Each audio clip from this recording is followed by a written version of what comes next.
El Señor les bendiga, hermanos. Amén. Sean todos bienvenidos a la casa de Dios. Y qué bueno, hermanos, que hemos podido decidir el poder estar aquí, ¿verdad? Porque Dios pone el querer como el hacer en nuestro corazón, y la vida se trata, hermanos, de decisiones. Para nosotros los cristianos, aprender a tomar buenas decisiones. Y eso es lo que vamos a leer ahorita por medio de la palabra. Así que quiero animarle, hermanos, creo que todos somos de casa, que vayamos al libro de Génesis, capítulo número 13. El libro de Génesis, capítulo número 13, hermanos, vemos una enseñanza espiritualmente hablando, que nos enseña cómo debemos tomar decisiones, espiritualmente hablando, ¿verdad? Así que, libro de Génesis, capítulo número 13. Vamos a leer los primeros, todo el capítulo, 18 versículos. Creo que no es mucho.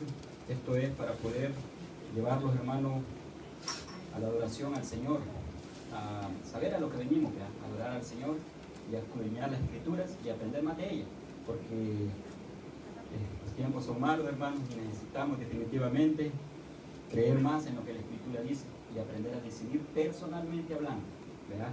Así que Génesis capítulo número 13, versículo número 1 al 18, dice la palabra de Dios.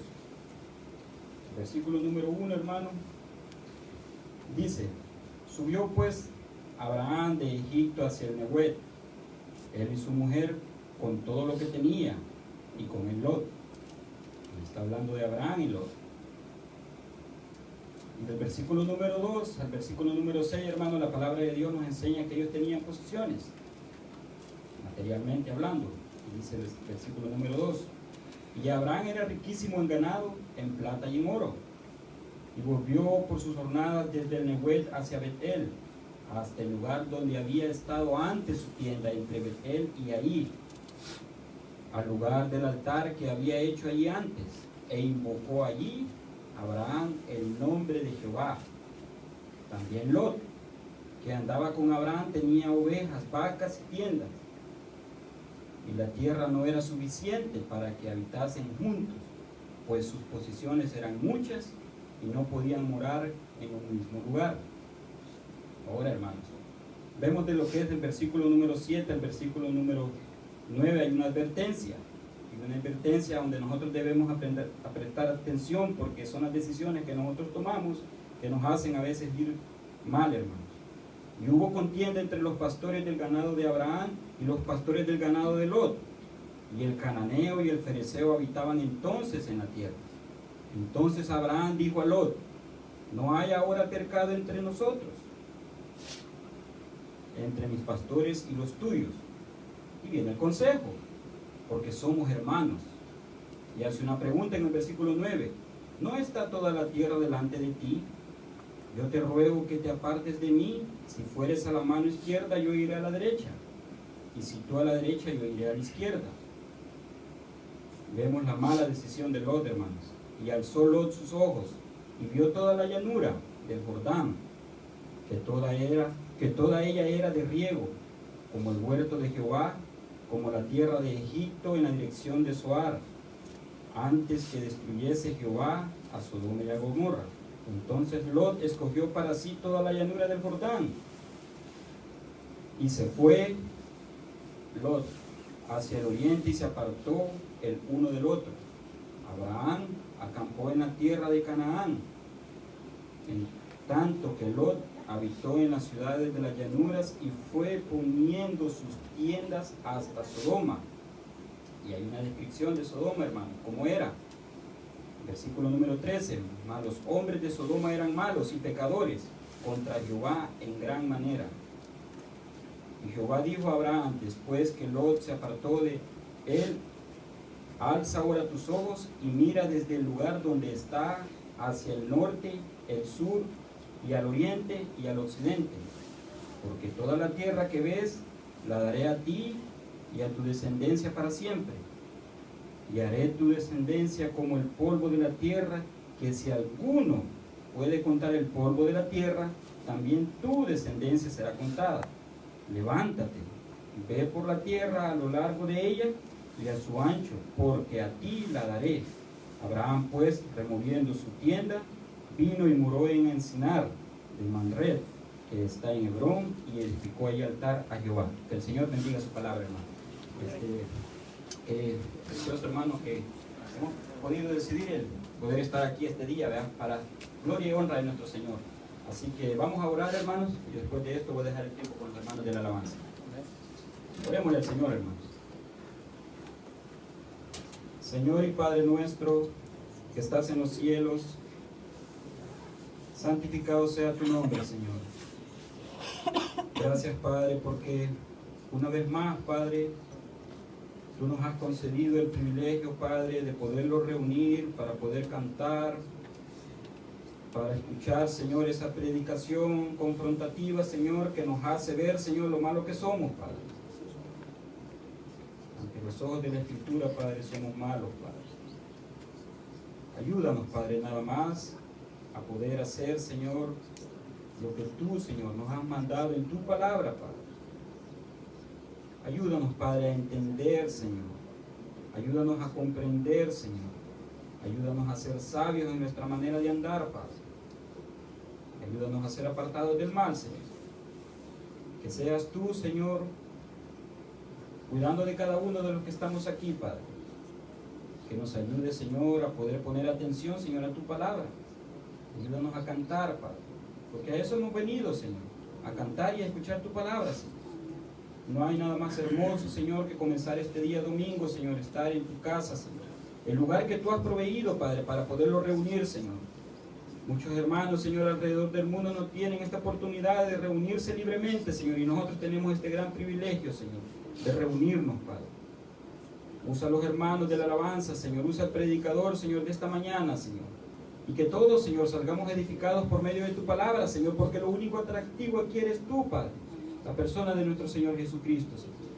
Ayúdanos a poner atención, Señor, a lo que hacemos aquí, Señor, y que lo hagamos con diligencia. Gracias por ser tan soberano, por ser tan misericordioso, porque no los has pagado, Señor, conforme a lo que nosotros hemos hecho mal, Padre. Cuida de cada uno, Señor. Que tu nombre sea glorificado esta mañana, Señor. Amén y amén. Que Dios les bendiga, hermanos.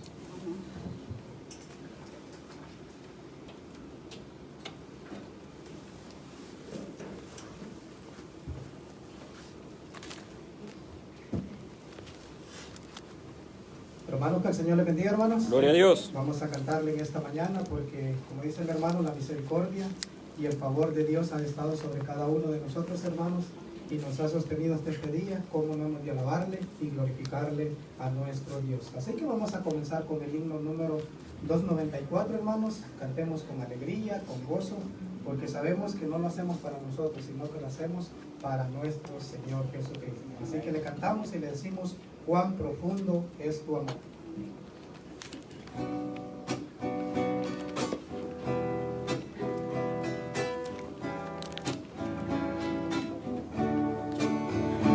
Cuán profundo es tu amor, no lo puedo comprender, alto es para mí, cuán inmenso es, cuán profundo es tu amor, Dios de los cielos,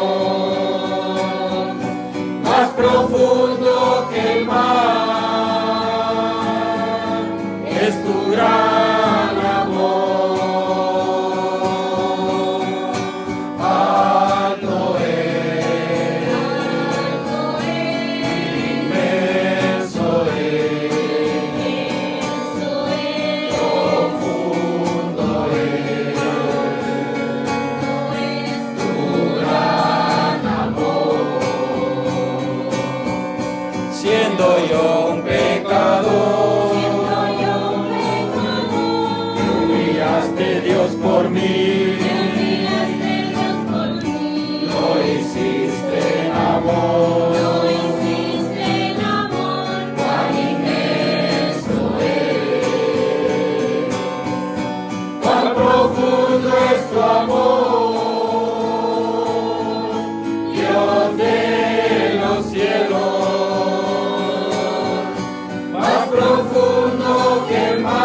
decir, solo puedo decir, cuán inmenso es,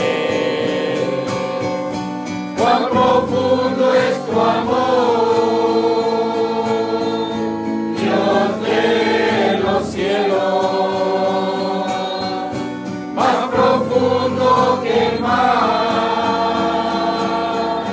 es tu gran amor. Alto es, inmenso es,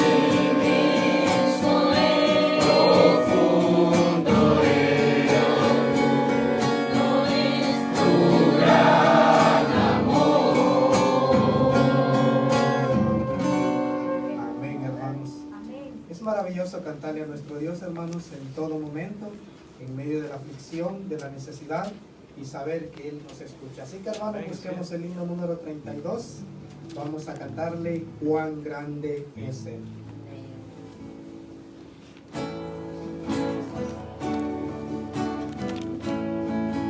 Señor Mi Dios, al contemplar los cielos, el firmamento y las estrellas mil, al oír tu voz en los potentes truenos y ver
Así que para seguirle cantando a nuestro Dios, vamos al himno 150 y le decimos: Cristo es la peña y oremos.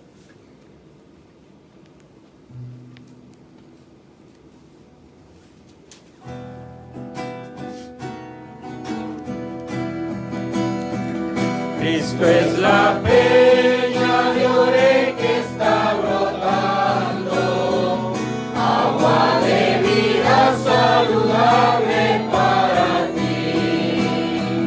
Cristo es la peña de Oré que está brotando, agua de vida saludable para ti. Ven a tomarla, que es más dulce que la miel, refresca el alma, refresca todo tu ser. Cristo es la peña de Oré que está brotando, agua de vida saludable para ti. Cristo es el lirio del valle de las flores, Él es la rosa blanca y pura de Sarón. Cristo es la vida y amor de los amores, Él es la eterna fuente de la salvación. Ven a buscarla en tu triste condición, refresca el alma, refresca todo tu ser. Cristo es el lirio del valle de las flores, Él es la rosa blanca y pura de Sarón. Amén, hermanos. No hay forma de dudar de nuestro Dios, hermanos, porque sabemos que Él está en todo momento y en todo lugar. Así que vamos a preparar nuestro corazón, hermanos, para escuchar la palabra de nuestro Dios y que el Señor les bendiga. Gloria a Dios.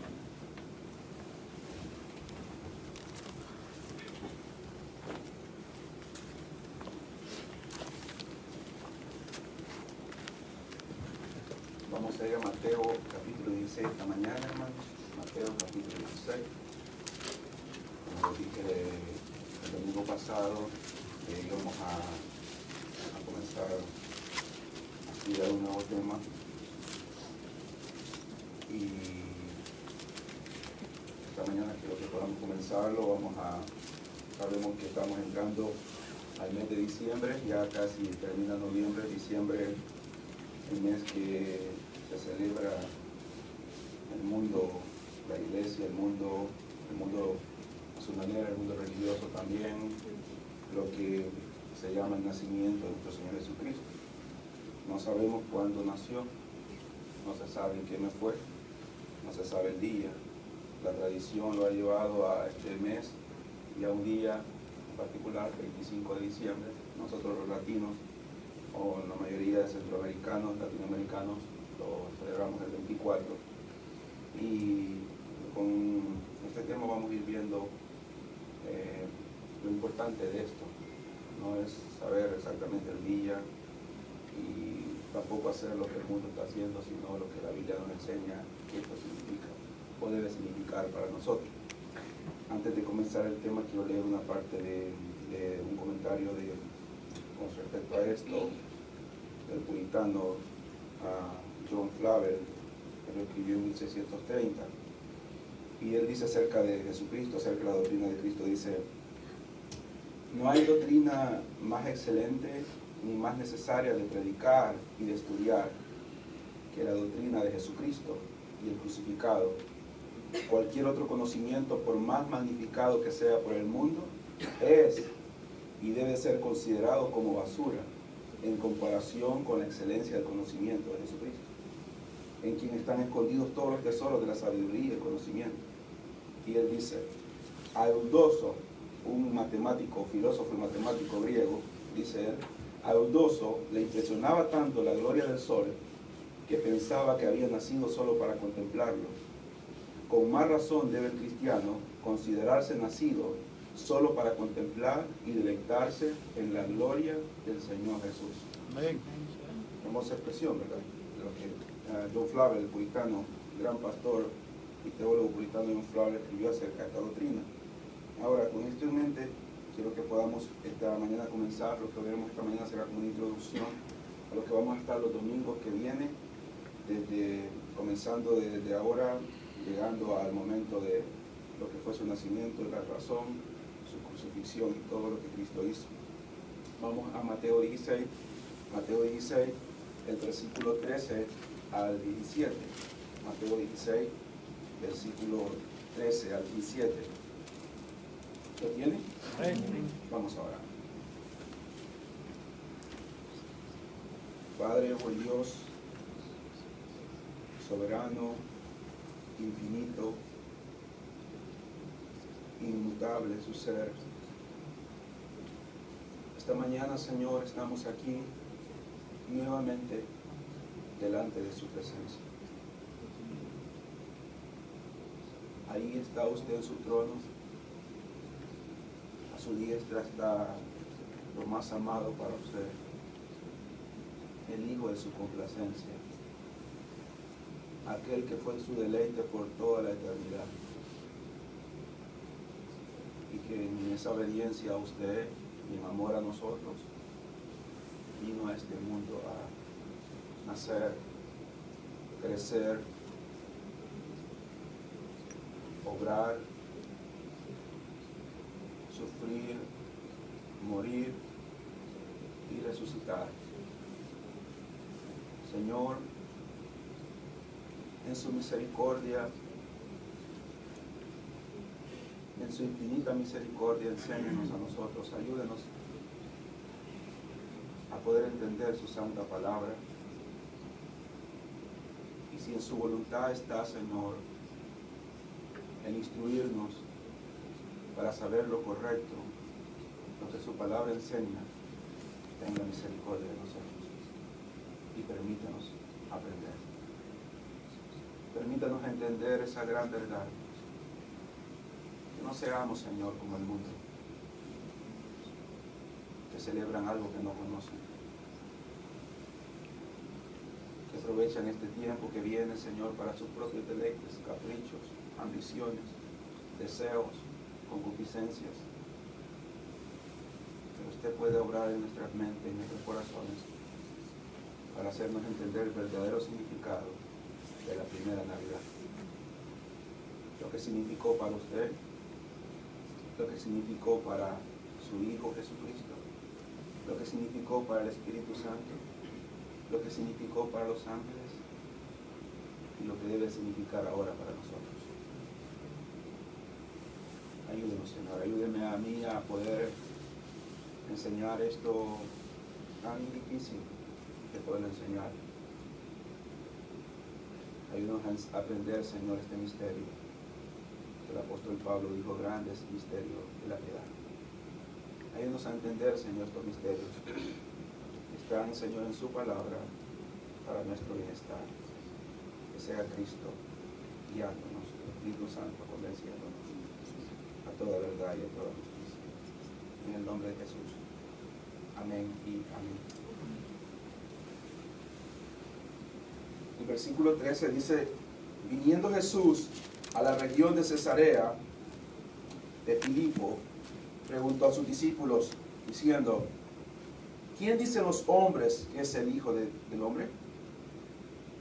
Ellos dijeron, unos Juan el Bautista, otros Elías y otros Jeremías o alguno de los profetas. Él les dijo, ¿y vosotros quién decís que soy yo?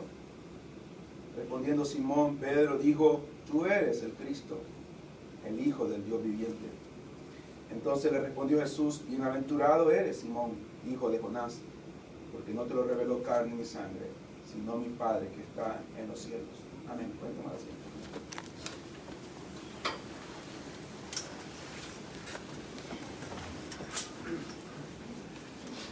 Lo que se llama la cristología o cuando vemos nosotros estudios acá, lo que yo trato es no dar palabras que sean desconocidas para ustedes, difíciles también para mí mismo para de interpretar. Hay muchas palabras, hay muchos términos que se ocupan en los estudios y a algunos les gusta ocuparlo en algunos lugares, pero es mejor hablar acerca de lo que podemos entender, y vamos a hablar del estudio de la persona de nuestro Señor Jesucristo. También conocemos como cristología o otros términos más, pero para que todos podamos entenderlo, vamos a estudiar lo que es la doctrina de la persona del Señor Jesucristo. Cuando nosotros vamos a la historia del cristianismo, y aún en la Escritura, lo que usted ha podido leer en los Evangelios, Mateo, Marcos, Lucas, Juan, y en las cartas que continúan, o el libro de los Hechos, y todas las demás cartas, las Paulinas, el apóstol Pedro en la primera carta, el apóstol Juan en su primera, segunda y tercera carta, y luego vamos a la historia del cristianismo, nos damos cuenta que el problema más grande en contra del cristianismo y la persona de las tres, Padre, Hijo, Espíritu Santo, quizá más adelante podamos estudiar lo que es la Trinidad, pero cuando hablamos de la Trinidad, la persona que ha sido más atacada con respecto a su deidad es Jesucristo. Los fariseos no tenían ningún problema con Dios el Padre. Ellos no tenían ningún problema. Ellos murieron por eso. Murieron. Defendieron, pelearon. Cuando aquellos pueblos paganos quisieron meter enseñanzas erróneas, cuando el helenismo llegó, cuando llegaron los griegos, los romanos, a querer meter sus tradiciones, su religión, los dioses paganos que ellos se les adoraban. Entonces los fariseos fue el grupo radical que se mantuvo firme para no permitir. Por eso ellos aborrecían, cometieron el grave error y fueron tan celosos que fueron a los extremos que aborrecían a los samaritanos, porque ellos eran mixtos, era una mezcla de judíos con otras razas, con otras personas, con otro tipo de gentiles, y ellos los miraban como perros al saber que no eran puros para ellos, no venían del pedigrí de ellos, de los judíos, eran diferentes linajes según ellos, y entonces ellos se mantuvieron firmes para poder. Hubo una revuelta muy conocida en el que están los libros registrados, los libros no canónicos, que es los macabeos, cuando los macabeos se levantaron para poder pelear, y hubo una matanza entre los judíos ortodoxos y aquellos paganos que habían llegado a querer ocupar el templo, y llegaron al punto dice la historia, de sacrificar una cerda adentro del templo de Israel, y eso lo llevó al colmo para poderse levantar en la revolución de los macabeos, donde fue una guerrilla. Cuando encontramos que había un celote entre los discípulos del Señor Jesucristo, Simón el celote es un guerrillero. Celote eran guerrilleros, que era un grupo guerrillero subversivo que había sido parte de la revuelta. Muchos dicen que Barrabás quizás fue miembro también de los celotes y estuvo en las revueltas que hubieron cuando se ponían en contra de cada gobierno que llegaba. Y los fariseos estaban de ese lado también, de poder mantenerse con respecto a defender en la creencia de Jehová, del Dios de los ejércitos del Antiguo Testamento. Y no tenían ningún problema con ello. Ellos sabían que había un Espíritu Santo, que cuando la historia ellos la leían, decía que el Espíritu Santo vino en Sansón y tomó control de Sansón, tomó control de la vida de Saúl. Tampoco tenían ningún problema. El problema de ellos surgió cuando vino Cristo, ¿sí?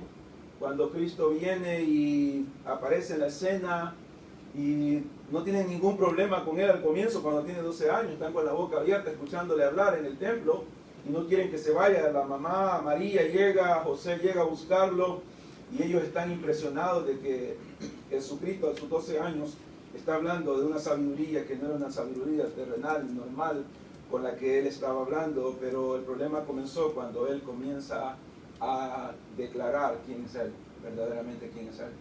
Que aunque era verdaderamente 100% hombre, también era 100% Dios. Ahí entró el problema con ellos.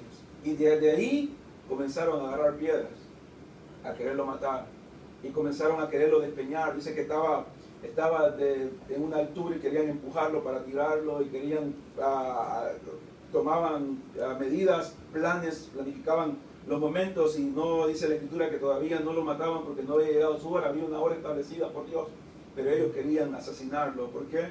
Porque él se hizo, según ellos, se hace semejante a Dios, decían ellos. Cuando vamos a la historia del cristianismo, después ya dejando la Biblia y venimos a la historia del cristianismo, los hombres que quedaron después de los apóstoles que continuaron luchando en el cristianismo, nos damos cuenta de que la doctrina más atacada, la enseñanza que ha sufrido más ataques por parte de los enemigos del cristianismo, y hasta el día de hoy lo sufre, es la persona del Señor Jesucristo. Tenemos a los testigos de Jehová, por ejemplo. Los testigos de Jehová, personas tan amables, son muy amables, muchos de ellos mucho más amables que nosotros, mucho más amables que nosotros.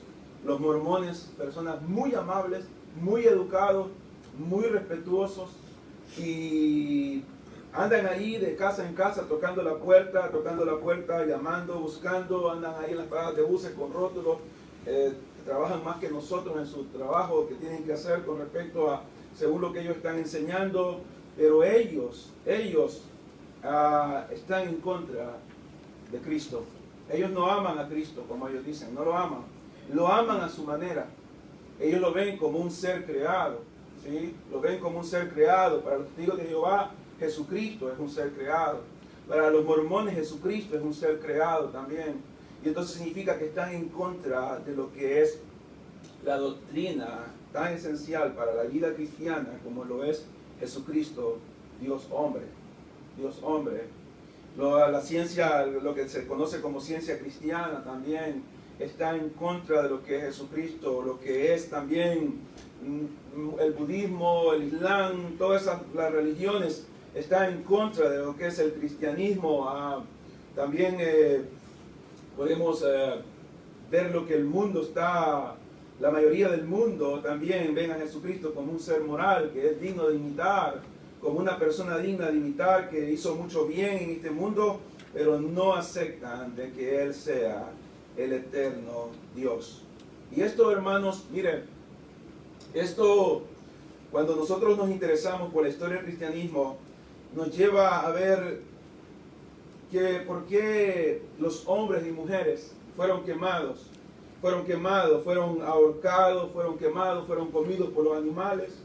¿Cuál fue la razón que ellos hayan sido maltratados, que hayan sido destruidos, que hayan sido quemados? ¿Cuál fue la razón de que los hayan torturado al nivel que los torturaron y los hayan masacrado como los masacraron? La historia del cristianismo cuenta que el emperador Nerón, cuando Nerón comienza la persecución, Pablo estuvo bajo la persecución de Nerón, fue Nerón en el momento de Nerón cuando Pablo es asesinado por mandato de él, estaba bajo esa persecución tan terrible, los cristianos estaban bajo esa persecución. Y la historia cuenta de que Nerón hubo un momento donde adornó su palacio, la entrada del palacio, la entrada del palacio hacia donde Nerón estaba, dice la historia que fue adornada con antorchas vivientes. Los cristianos fueron amarrados a la derecha y a la izquierda, manos para atrás, y se les tiró combustible o algo para poder encenderlos, y se le puso madera, y luego fueron encendidos en la noche para que Nerón pudiera pasear en su carruaje en medio de ellos.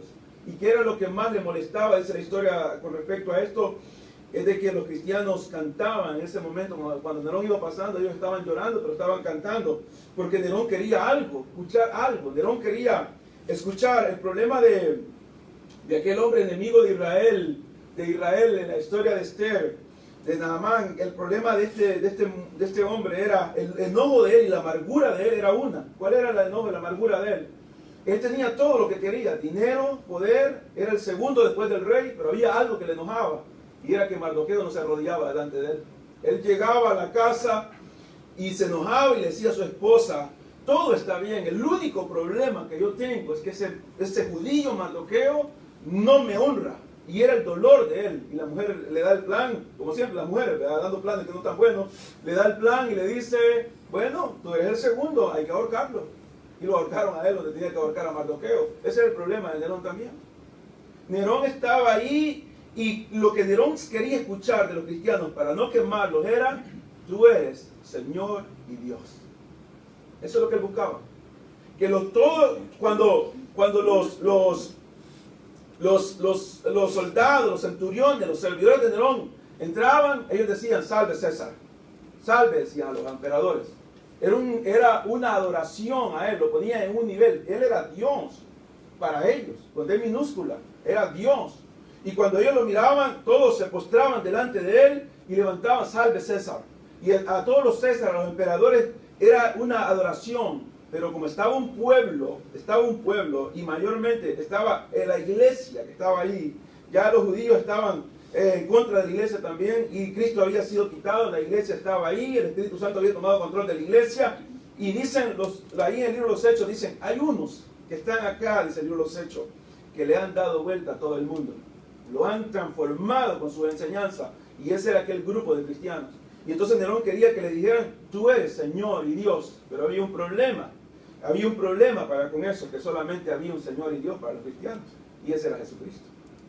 Ese era Jesucristo. Y entonces ellos preferían ser comidos en los circos romanos, los ocupaban como un circo, los ocupaban para divertir. Los gladiadores venían y decapitaban, cortaban los miembros de los cristianos, sus brazos, sus cabezas, mataban sus niños, los leones, las fieras salían y los comían en aquellos coliseos. ¿Por qué? Porque ellos no querían ni lo iban a hacer, sino que preferían sufrir antes que negar que solamente había un Señor dado por Dios para que viniera a este mundo, y ese era nuestro Señor Jesucristo. Nuestro Señor Jesucristo. Fue tan grande, ha sido tan grande la oposición que Satanás por atacar la doctrina acerca de Jesucristo, que fue necesario que la iglesia pudiera crear lo que usted tal vez ha escuchado, los credos de los apóstoles. Ayuda a lo que se conoce los credos de los apóstoles, para poder de ellos defender. Luego fue necesario concilios para poder defender. La historia dice que, me gusta leer la historia del cristianismo, dice que cuando los concilios como el concilio de Nicea y todos esos concilios donde vinieron, hubo un hombre de nombre Arrio, un monje Arrio, y este Arrio era un hombre muy servicial en la iglesia, y el apóstol Pablo había dicho en el libro de los Hechos: de ustedes mismos se levantarán lobos rapaces que harán pedazos a la manada. Y Arrio fue uno de ellos. Arrio, este muchacho era un monje muy dedicado al servicio de la iglesia, y leyendo un día Colosenses, él lee que dice: Jesucristo, el primogénito de la creación. Y entonces en ese momento Arrio se pone a pensar y dice: Satanás toca su corazón, mina su mente y lo lleva a pensar: Jesucristo, el primogénito de la creación. Jesucristo, el primogénito de la creación. O sea, el primero que fue creado fue Jesucristo. Eso dijo Arrio. Jesucristo, el primogénito de la creación. Y comienza a buscar Arrio detenidamente, guiado por Satanás, textos que podían ser utilizados para comprobar que Jesucristo no era eterno, sino que era creación de Dios. Y surgió el arrianismo. Y entonces los concilios comenzaron, los concilios, y los concilios eran formados por hombres. Y me gusta la historia porque dice que los hombres que eran llamados a los concilios, a ese concilio del arrianismo, en contra del arrianismo, dice que llegaron aquellos ancianos, cristianos de todos lugares, A algunos le faltaba un ojo, dice la historia, a algunos le faltaban 3 dedos, otros tenían cicatrices en la cara, tenían cicatrices en sus brazos. Lo que Pablo dice: yo traigo las marcas de Cristo en mi cuerpo. Habían sido torturados y llegaron a ese concilio para poderse enfrentar contra Arrio y poder llegar a ese concilio a enfrentar y comprobar con la Escritura que Jesucristo no había sido creado, sino que Jesucristo era el eterno Hijo de Dios. Y al final el resultado fue que Arrio fue declarado un hereje. Y fue excomulgado totalmente de los derechos de ser parte de la iglesia. Y el arrianismo lo tenemos hasta el día de hoy. El arrianismo es algo bien presente, y es lo que están diciendo los testigos de Jehová.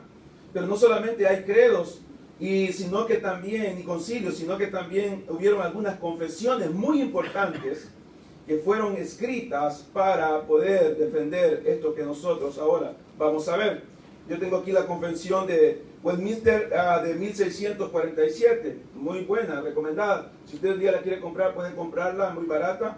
Es la confesión escrita en 1647 en Londres, donde nos habla acerca de lo que las iglesias bautistas creían, por lo menos en aquel tiempo, ¿sí? En aquel tiempo. Pero esto es lo que dice acerca de Dios, de Jesucristo, del Hijo, de la segunda persona de la Trinidad. Dice esto: el Hijo de Dios, la segunda persona de la Trinidad, siendo verdadero y eterno Dios, igual de una sustancia con el Padre, asumió, cuando la plenitud del tiempo había llegado, la naturaleza de hombre, con todas las propiedades y debilidades comunes de ella, aunque sin pecado, siendo concebido por el poder del Espíritu Santo en el vientre de la Virgen María, de la sustancia de ella. Así que dos naturalezas enteras, perfectas y distintas, la divina y la humana, fueron inseparablemente unidas en una persona, sin conversión, composición ni confusión, la cual persona es verdadero Dios y verdadero hombre. Mas un Cristo, el único mediador entre Dios y el hombre. El Señor Jesús, en su naturaleza humana, así unida a la divina, fue santificado y ungido por el Espíritu Santo sin medida, teniendo en sí mismo toda la riqueza de sabiduría y conocimiento, en quien le agradó al Padre que habitase toda la plenitud, con el fin de que, siendo santo, inocente y sin mancha, y lleno de gracia y de verdad, él pudiera estar totalmente equipado para ejecutar el oficio de mediador y fiador, el cual oficio él no tomó de sí mismo, sino fue llamado a ello por su Padre, quien puso todo poder y juicio en sus manos y le dio mandamiento para ejecutar él mismo. Esta es la confesión que la mayoría de bautistas tempranos abrazaban para poder defender lo que era la doctrina de Cristo con respecto a su deidad, con respecto a la deidad. ¿Cuál fue la razón de estas confesiones, credos, concilios? ¿Cuál fue la razón? ¿Cuál fue el motivo de todo esto que se hizo? Fue el poder defender lo que la Escritura enseña acerca de Jesucristo. Eso es lo que vamos a ver estos domingos. Eso es lo que vamos a ver estos domingos con la ayuda del Señor. Lo que la Escritura enseña de Jesucristo. Esta mañana vamos a comenzar viendo la persistencia de Cristo, hablando de que Cristo no tuvo un comienzo en Belén. No fue su comienzo en Belén. En Belén comienza la vida del hombre, de Jesús. Ahí comienza la historia de la iglesia, la redención de la iglesia, la redención de la iglesia. Pero Él, como Hijo, es eterno igual que el Padre. Y es algo que nosotros necesitamos saber, y no solamente saber, sino creer. Y no solamente creer, sino también defender. Vemos aquí el apóstol Pedro respondiendo a nuestro Señor Jesucristo. Y esto es de mucha importancia para nosotros como iglesia. Debería de ser de mucha importancia para nosotros como iglesia. Dice que Jesús venía de las regiones y él preguntó a sus discípulos diciendo: ¿quién dicen los hombres que es el Hijo del Hombre? Todos nosotros somos hijos de hombres. Solo hay 3 momentos. Hay cuatro formas de nacimiento en la historia que han habido registradas de la historia con respecto a la creación del hombre. El primero no viene de ningún hombre, de ninguna mujer. Es Adán. ¿Sí? Es Adán. Él no viene de ningún hombre, ni tampoco viene de ninguna mujer. Fue creado por Dios. La segunda persona es Eva. Ella viene del hombre. ¿Sí? Fue tomada del costado del hombre. Adán es formado del polvo de la tierra y luego Eva es tomada del costado de Adán, y luego tenemos que todos los hombres nacemos de un hombre y de una mujer, ¿sí? Descendemos de esa unión matrimonial, un hombre y una mujer. La cuarta es con respecto a nuestro Señor Jesucristo. Él solamente viene de una mujer. No hubo un hombre en esa situación. No hubo un hombre involucrado en esa situación. Pero todos los hombres que hemos nacido, todos los que estamos acá, venimos de un hombre y de una mujer, de la unión matrimonial de una mujer. Pero ¿por qué es la necesidad de que siempre nuestro Señor Jesucristo ponga esto cuando dice el Hijo del Hombre? No era necesario decir el Hijo del Hombre, no era necesario decir el Hijo del Hombre, porque toda la mente y todo Pedro sabía que era hijo de un hombre, Juan sabía que era hijo de un hombre, Mateo sabía que era un hijo de un hombre, pero la razón de la que encontramos aquí es por su naturaleza, su deidad. ¿Quién dicen los hombres que es el Hijo del Hombre? Solamente podía preguntar, ¿quién dicen los hombres que soy yo? Pero está diciendo, ¿quiénes dicen los hombres que es el Hijo del Hombre? Hablando de ese milagro maravilloso acerca de solo Él, Dios, la segunda persona de la Trinidad, viniendo a este mundo para ser hombre. Ellos dijeron, las respuestas que habían dado las personas que estaban a su alrededor no eran malos ejemplos, o las suposiciones que tenían de los nombres. Sabemos que eran personas de renombre. Por ejemplo, ¿quién es el profeta más grande entre todos los profetas que ha habido? Entre todos los profetas fue Juan el Bautista. No fue Jeremías, no fue Isaías, Jesucristo lo dijo. De nacido de mujer, no ha habido un hombre más grande entre los profetas que Juan el Bautista. Y Juan el Bautista fue el que había venido, era primo de él, según la carne, era primo de nuestro Señor Jesucristo, 6 meses mayor que él, pero Juan mismo dice, al que viene detrás de mí es primero que mí, y no está hablando de su nacimiento aquí en la tierra, sino está hablando de su preexistencia o su eternidad. Él dice, el que viene después de mí, Jesucristo era 6 meses menor que él.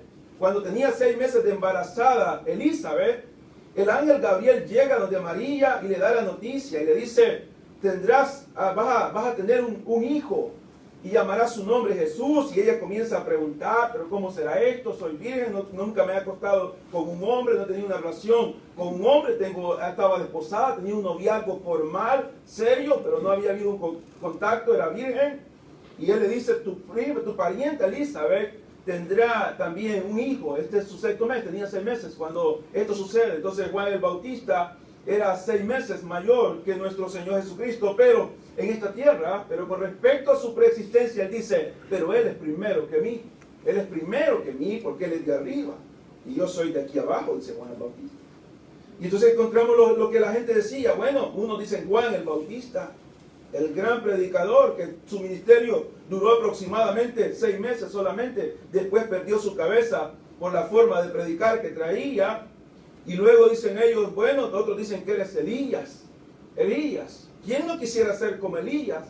¿Sí? Aquel hombre que por su oración cerró los cielos, Dios cerró los cielos para él, y luego por su oración Dios abrió los cielos para él también, para que lloviera. Aquel hombre que se enfrentó a 850 profetas, 400 de Baal, 450 de Acera, y estaba ahí, y él solo se tomó aquella libertad de burlarse de todos aquellos hombres. Y cuando aquellos hombres terminan de querer demostrar que Baal era Dios, lo cual sabemos que no era verdad, él dice, bueno, comiencen a mojar la ofrenda, y comienzan a mojar aquella ofrenda, a mojarla, y cuando está bien empapada, solamente hace una pequeña oración, y dice, Señor, demuestra quién es el Dios de Israel. Y dice que hasta lamió lo que había quedado del agua, fue lamido en ese momento por el fuego que descendió de parte de Dios. Dicen, eres Elías. Otros dicen, eres Jeremías. ¿Quién no quisiera también haber llegado a ser como el profeta Jeremías? Aquel profeta que prestó los ojos a Dios en el libro de Lamentaciones. Los ojos de Jeremías fueron prestados para Dios, para que Jeremías pudiera llorar y demostrar al pueblo el dolor que había en Dios por la la pecaminosidad que el pueblo estaba demostrando en ese momento. Y algunos dicen, eres alguno de los profetas. Ellos tenían diferentes conceptos, tenían diferentes pensamientos acerca de nuestro Señor Jesucristo, pero ninguno de lo que habían dado era el correcto. Entonces él pregunta, ¿y vosotros? ¿Quién decís que soy yo? Respondiendo Simón Pedro dijo, tú eres el Cristo. Eres el Hijo del Dios viviente. Entonces respondió Jesús, bienaventurado eres Simón, hijo de Jonás, porque no te lo reveló carne ni sangre, sino mi Padre que está en los cielos. En el día de hoy hay muchos pensamientos acerca de Jesucristo. ¿Dónde lo vemos? ¿Dónde lo vemos? Muchas personas van a celebrar este mes lo que ellos dicen la Navidad y van a tener un nacimiento. Ahí ponen un nacimiento. La cuna o el pesebre está vacío. Ponen a un lado lo que ellos dicen que es José, ponen a un lado lo que es María, ponen a un lado, dicen ellos, lo que es los magos y todos los animalitos que están ahí. Se mira muy bonito aquello, porque se mira bonito, ¿sí? Se mira bonito, aunque no es correcto. Pero lo ponen ahí y tienen el nacimiento y tienen el arbolito, tienen el nacimiento. Y van a esperar a las 12 de la noche para poderlo poner el niño, que ellos le llaman el niño Jesús. ¿Sí? Pero algunos de ellos no lo van a poder poner porque van a estar demasiado borrachos para poder encontrar el muñequito. Van a estar demasiado borrachos y no lo van a encontrar y van a andar ahí buscándolo porque van a empezar temprano a ellos a buscar. Otros no se van a acordar porque va a estar tan fuerte la música en sus hogares que se van a ir acordando a las 3 de la madrugada que supuestamente a las 12 tenía que nacer el niño. Otros no se van a acordar de que está ahí el niño Jesús porque van a estar en un gran televisor viendo lo que quieren ver, ¿sí? Van a estar viendo lo que quieren ver. Otros van a estar tan entretenidos en la comida, en los chismes, en los comentarios y todo lo que quieren platicar ahí en la mesa. Y ahí va a estar, ahí está supuestamente el nacimiento de Jesucristo. Y ellos están diciendo todas las vulgaridades posibles, habidas y por haber. Habidas y por haber, no importa la vulgaridad de la sociedad que puedan estar diciendo.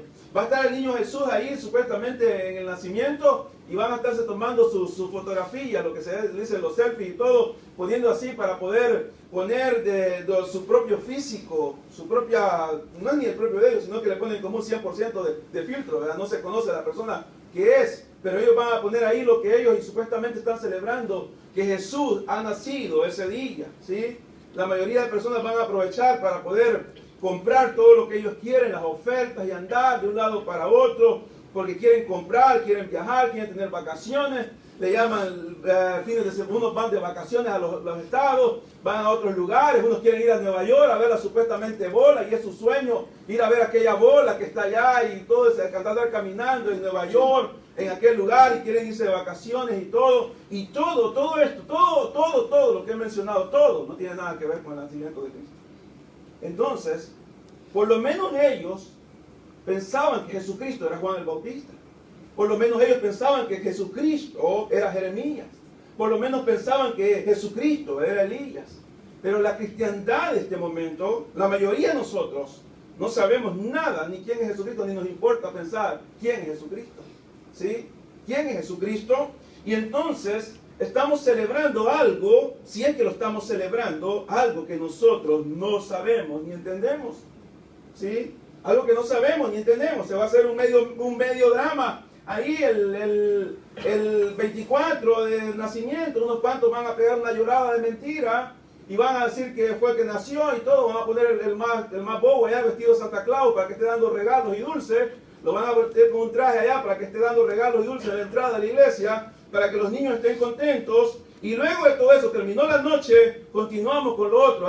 Ya solamente falta el 31, una comida más. Y luego comienza enero, que es bien aburrido. Sí, es bien aburrido porque ya no hay nada que celebrar. Sí, ya no hay nada que celebrar. Ese es el pensamiento de nosotros, porque no entendemos lo que Cristo significa.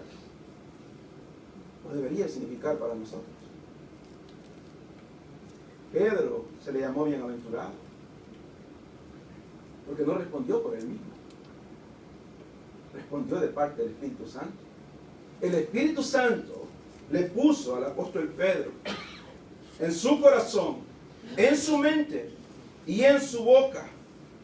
Porque no te lo reveló carne ni sangre, sino mi Padre que está en los cielos. Fue Dios mismo el que le puso al apóstol Pedro en su mente, en su corazón, en su boca, para que salieran aquellas palabras y pudiera responder correctamente.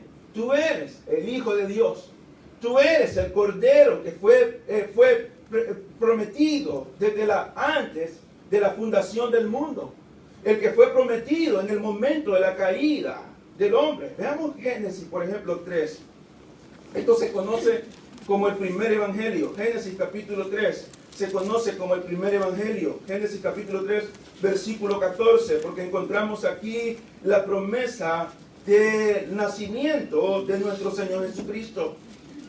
Y Jehová dijo, el versículo 14, usted sabe ya lo que ha sucedido en todo este tiempo. El hombre desobedece, cae y vienen las sentencias para cada una de las partes culpables.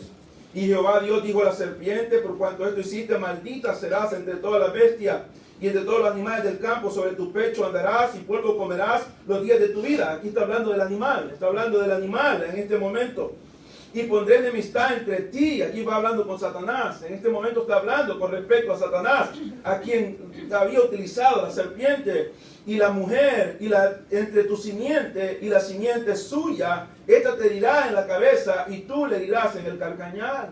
Encontramos algo bien importante si lo leemos de una forma detenida, pensando en lo que fue el nacimiento de nuestro Señor Jesucristo. No les dice en la simiente de ustedes, que tendría que ser de Adán y Eva, ¿sí? Tendría que ser de Adán y Eva. ¿Por qué? Porque de ellos venía Caín, de ellos venía Abel, de ellos venía Seth, de ellos venían todos los demás. Y no le dice solamente a la mujer. Hablando, por eso es conocido como el primer evangelio, hablando del nacimiento virginal. Nacerá solamente de una mujer, sin un hombre. De tu simiente, la simiente tuya, tu simiente de Satanás. Satanás, sus servidores, el mundo y todo, estaría en contra de la simiente de la mujer, no del hombre, sino de la simiente de la mujer, que luego vendría a ser lo que sería el nacimiento virginal de nuestro Señor Jesucristo. Esta te herirá en la cabeza, la destrucción en el Calvario, cuando él dice consumado es, se fue este cumplimiento, esta te herirá en la cabeza, allí perdió su poder y tomó el control de Jesucristo, tomó el control y ahora es cabeza de la iglesia y es cabeza de los ángeles, y tú le herirás en el calcañar. Será una mordida que aunque él murió 3 días, pero resucitó, significó que no fue una herida de muerte total, sino que Jesucristo fue declarado Hijo de Dios con poder de la resurrección de los muertos por el poder del Espíritu Santo. ¿Sí? Eso dice Romanos 1:4, ¿verdad? Eso dice que fue declarado Hijo de Dios. Y aquí lo encontramos en esta porción diciendo acerca del anuncio del nacimiento de nuestro Señor Jesucristo, en la redención y el nacimiento original que luego surgiría en aquella ciudad de Belén. Aquí vemos lo que, volviendo a Mateo, el apóstol Pedro habla acerca de esto. Dice, tú eres el Cristo, tú eres el Mesías. Lo vemos aquí, Jacob, cuando Jacob está despidiéndose de sus hijos ya en aquella cama, cuando Jacob está ahí despidiéndose de sus hijos, dice que el cetro de Judá no se le será quitado hasta que venga, dice, el cumplimiento, cuando venga Silo. Está hablando del Mesías, Moisés dijo, profeta como a mí Dios le levantará, a él van a escuchar ustedes, profeta como a mí, a él le levantará. Entonces, por todo el Antiguo Testamento estaba anunciado, pero Pedro ni siquiera pensó en este momento en un texto dice Génesis que vendría esto, dice Éxodo que vendría esto, sino dice rápidamente, tú eres el Cristo, el Hijo del Dios viviente.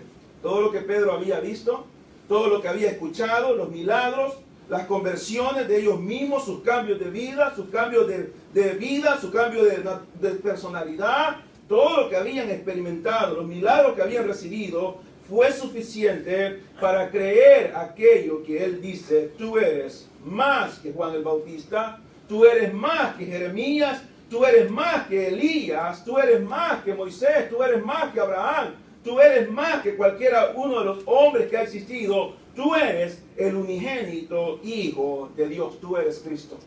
Tú eres Cristo. Era el eterno Hijo de Dios. Ahora, para poder ver lo que quiero que podamos ver con respecto a la eternidad del Señor, con respecto a su preexistencia, veamos Juan, capítulo 1. Creo que no hay un texto más claro que Juan, capítulo 1, para hablar con respecto a lo que nos habla la Escritura, lo que enseña la Escritura, hablando de la preexistencia, la eternidad de nuestro Señor Jesucristo. En el principio era el Verbo, y el Verbo estaba con Dios. Estaba con Dios. Y el Verbo era Dios. Este era en el principio con Dios. Todas las cosas por Él, por el Verbo, fueron hechas. Y sin Él, nada de lo que ha sido hecho fue hecho.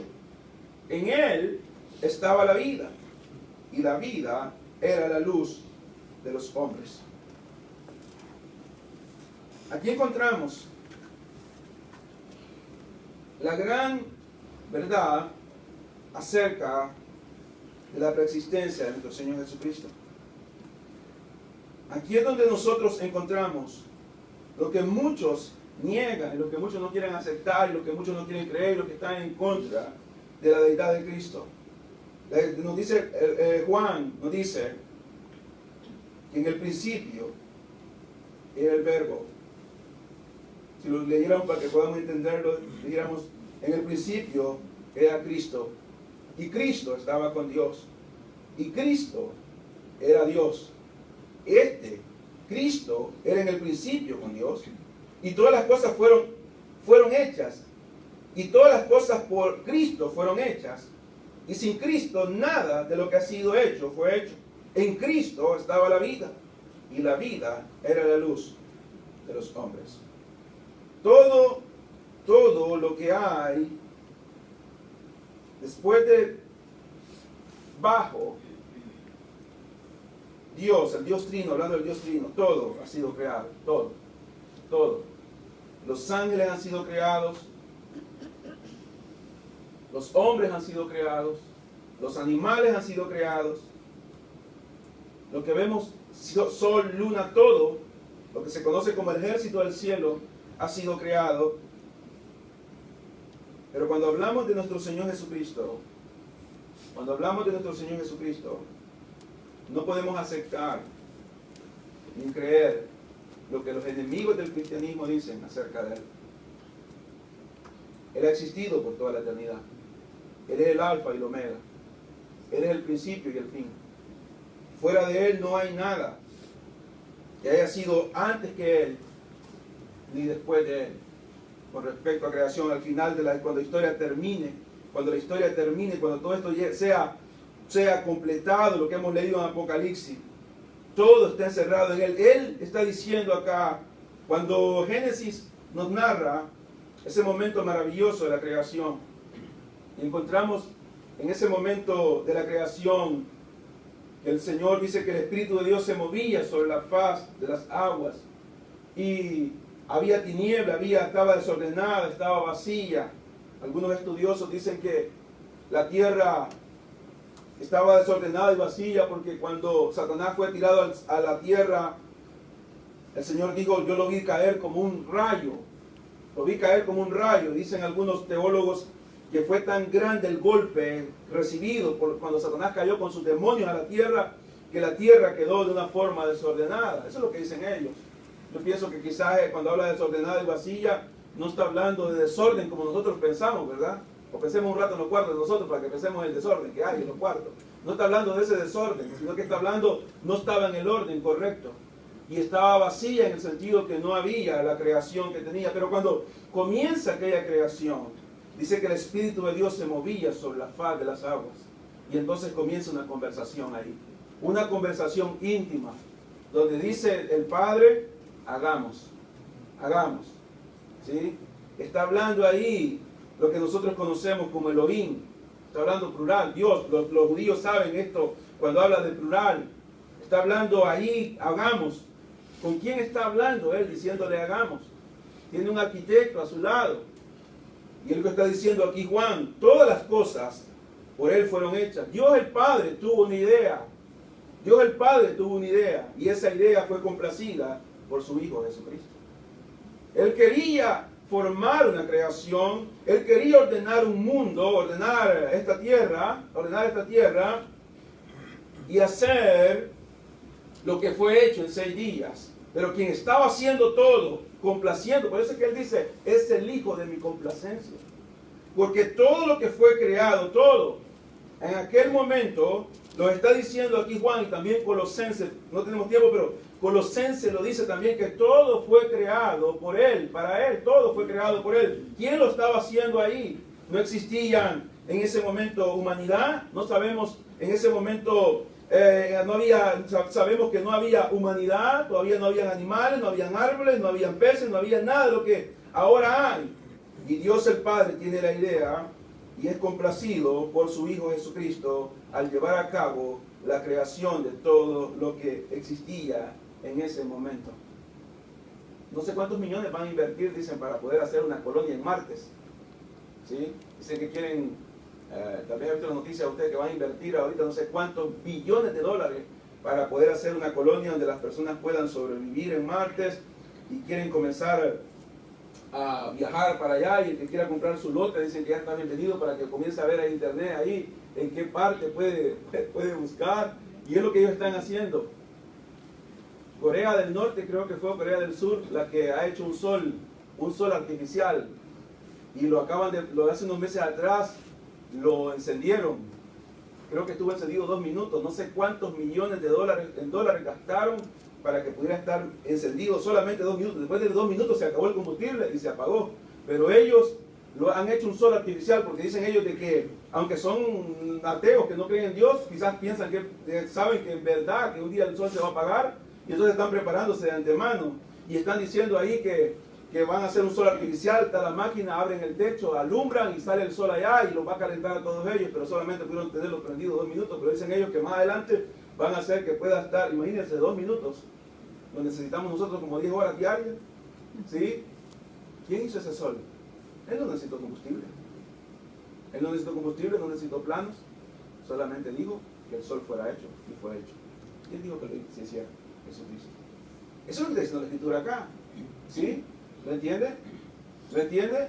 Jesucristo dice que todas las cosas por Él fueron hechas y sin Él nada de lo que ha sido hecho fue hecho. El Padre estaba ahí y era el que deseaba. Cuando nosotros cometemos un error cuando creemos que la idea solamente, el deseo de salvar al mundo fue solamente el deseo de Jesucristo. Sí fue el deseo de Jesucristo, estaba en su voluntad, pero sí fue el amor del Padre de enviar a Jesucristo para salvar a la humanidad. Fue el amor del Espíritu Santo, entonces está involucrada la Trinidad. Pero aquí estamos viendo, en el principio era el Verbo estaba ahí, era el Hijo de su complacencia por toda la eternidad, cuando no habían ángeles, cuando no habían planetas, cuando no habían seres humanos, cuando no había vegetación, cuando no había nada de lo que existe, ya Jesucristo estaba con el Padre por toda la eternidad. Por toda la eternidad. Estaba ahí deleitándole. Ahora, hay textos claves que nos ayudan a entender con respecto a esto. Por ejemplo, Juan 16. Ya vamos a terminar. Juan 16. Esto es solamente como la introducción de lo que vamos a estar viendo, de los temas que vamos a estar viendo. Vamos a ir a Belén, ¿sí? No en avión, sino a través de la Escritura, ¿verdad? A través de la Escritura. Ahorita la mayoría que estamos aquí no podemos pasar de Virginia porque está la inmigración ahí. Pero un día por fe vamos a ir a Belén, cuando Cristo venga. Vamos a ir en la nube, no en un avión. 16:28. Juan 16:28.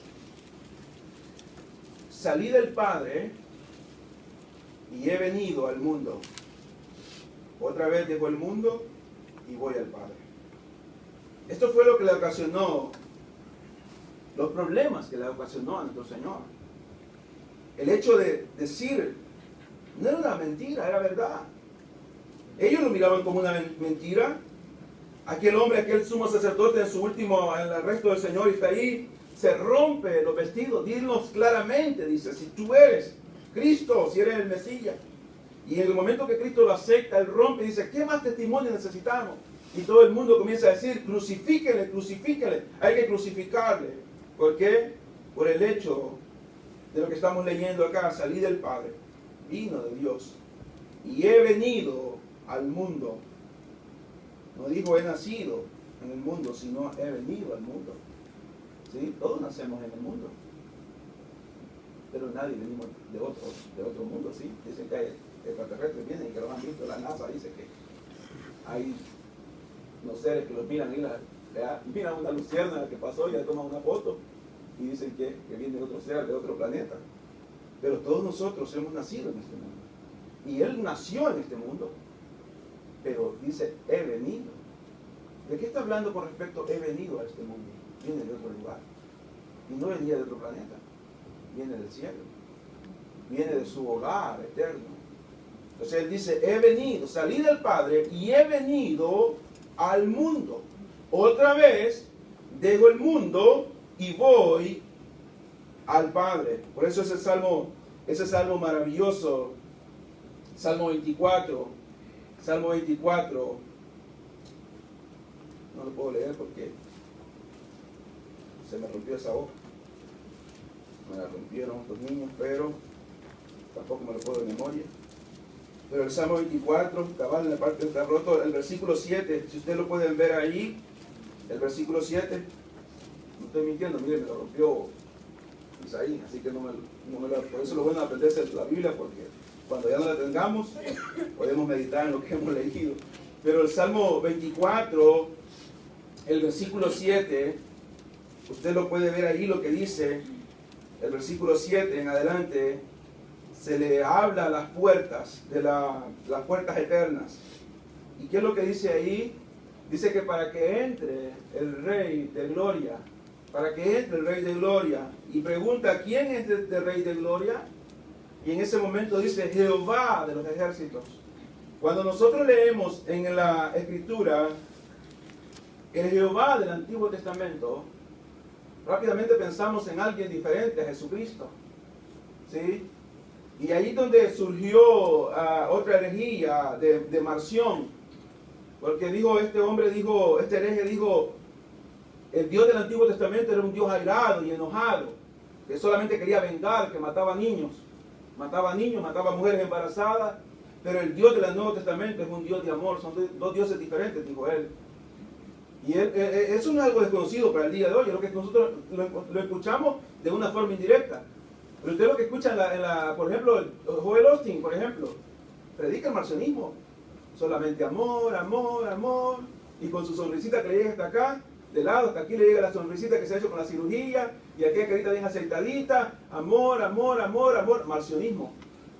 Está diciendo el Dios de allá era otro Dios, ahora estamos en un Dios diferente, en un Dios de la gracia, dicen ellos. Están hablando de marcionismo. Pero el Jehová que usted encuentra en el Antiguo Testamento es el mismo Señor Jesucristo que usted encuentra en el Nuevo Testamento. Y lo vamos a ir viendo a la luz de Escritura estos domingos que vienen. Es el mismo Jesucristo.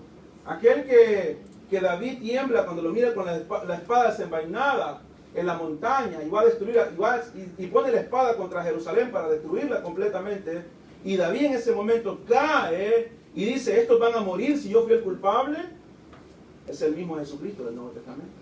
Es lo que leíamos anoche. Capítulo 6 de Apocalipsis, lo leíamos anoche.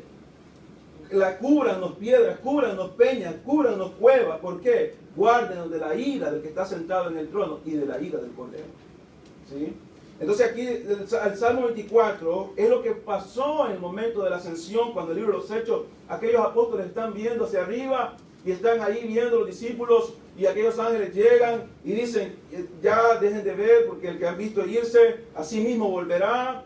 Entonces, ¿qué Salmo 24 está ahí en el libro de los Hechos? Cuando Jesucristo llega, se le da una orden a las puertas del cielo y se le dice, ábranse puertas porque entrará el rey. ¿Quién es el que se atreve? Está diciendo en otras palabras la puerta. ¿Quién es el rey de gloria para que lo dejemos entrar?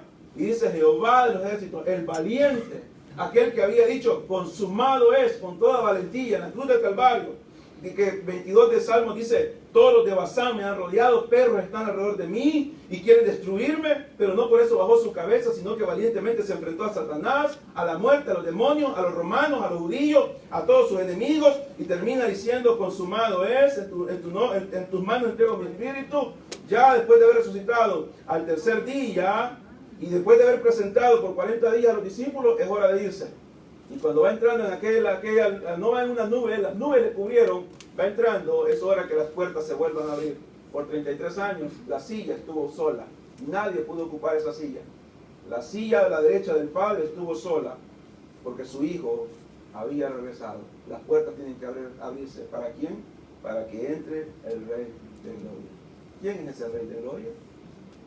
Jehová de los ejércitos, Jesucristo, el que nació en Belén, el que caminó en Galilea, el que caminó en Jerusalén,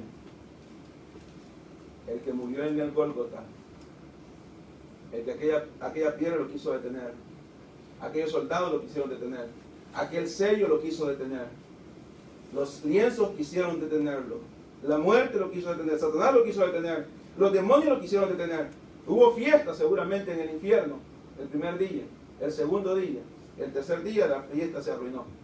¿Por qué? Porque aquel ángel dijo, ¿por qué buscan entre los muertos al que está vivo? Jesucristo, el Señor, el eterno Hijo de Dios. El siguiente domingo vamos a continuar primeramente, Señor. Señor, gracias por esta mañana. Gracias por permitirnos el poder entrar con su permiso poder entrar a escudriñar eso que solo el hecho de pensar, enseñarlo, me llena de temor, de aflicción. Usted lo sabe. Señor, gracias, porque en su gran misericordia y bondad nos concede a nosotros el privilegio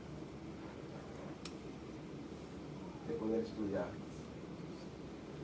esa soberana persona, el más hermoso de los hijos de los hombres, la raíz de David, la estrella de David, el Cordero Pascual,